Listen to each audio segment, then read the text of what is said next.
Good morning, students. I hope that you are well. Students, we were discussing the chapter Democracy in Action, and we have discussed a lot of topics in last lecture. So today I'm going to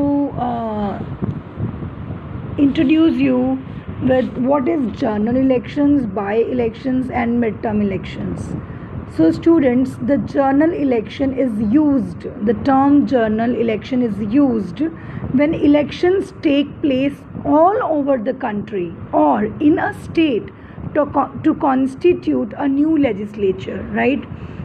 In India, the countrywide elections are also called Parliament or Lok Sabha elections, and the statewide elections are called Assembly or Vidhan Sabha elections. These are held every 5 years. So general elections, what are general elections? General elections which take place all over the country or in a state to constitute a new legislature, right? Parliament or Vidhan Sabha, you can say. Okay, so now what are by-election? Sometimes what happens, students, if a member of parliament or of a state legislature dies or resigns before completion of its term, then an election is held to fill that particular seat. This type of elections are called by-elections. Now next is midterm elections. So students, sometimes under certain circumstances the president may, on the advice of Prime Minister, dissolve the Lok Sabha before completion of its term and then order fresh elections to constitute a new house. Although it actually is a general election, people often refer to it as midterm elections as it is held before term, right? So general election, by-election and midterm election. Next is election campaign. What is election campaign? So students, every political party and every candidate tries to reach out to as many voters as possible.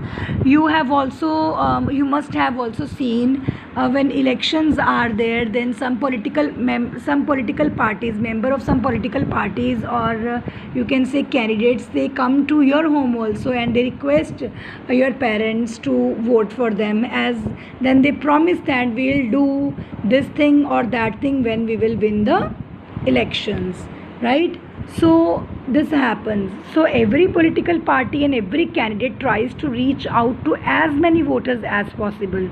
The parties appeal to the voters to vote them, but in large constituencies it may not be possible for candidates to go door to door campaigns. So they use meetings, wall posters, hoardings, banners, chapel meetings, processions. And in addition to these traditional methods, political parties now also make use of radio, televisions and SMS. Through radio, television and SMS, they also appeal to people to vote for them, right? Now, election manifesto. What is election manifesto?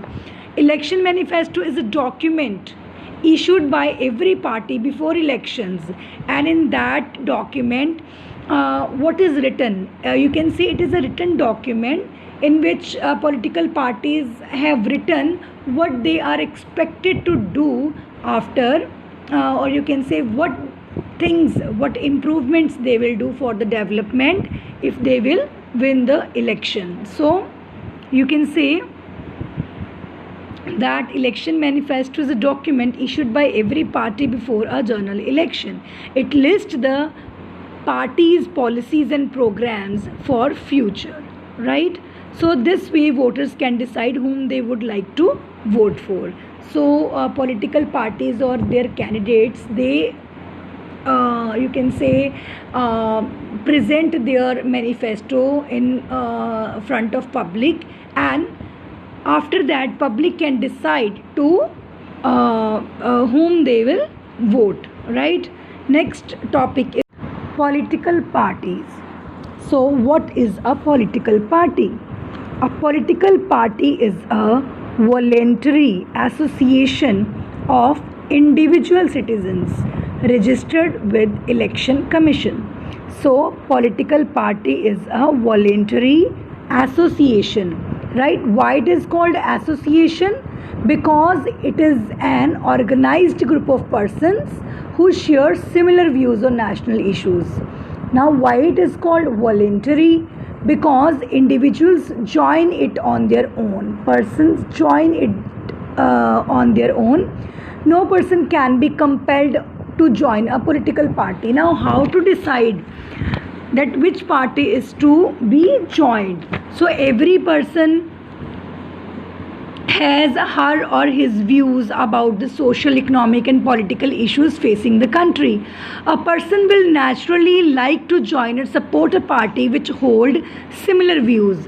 It means that if you think that your views are similar like Bharatiya Janata Party, you wish to join BJP. If you think that your thinking is same like Congress Party, you wish to join Congress Party.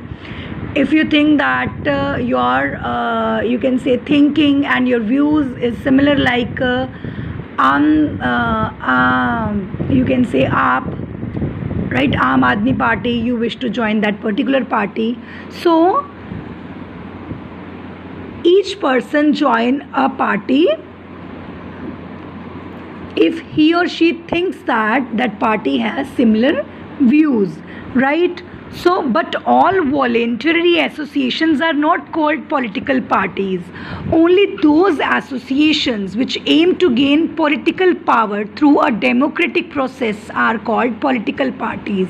Only those groups, only those only those associations will be considered as political parties who want to join, who want to, you can say, form their government through elections, right?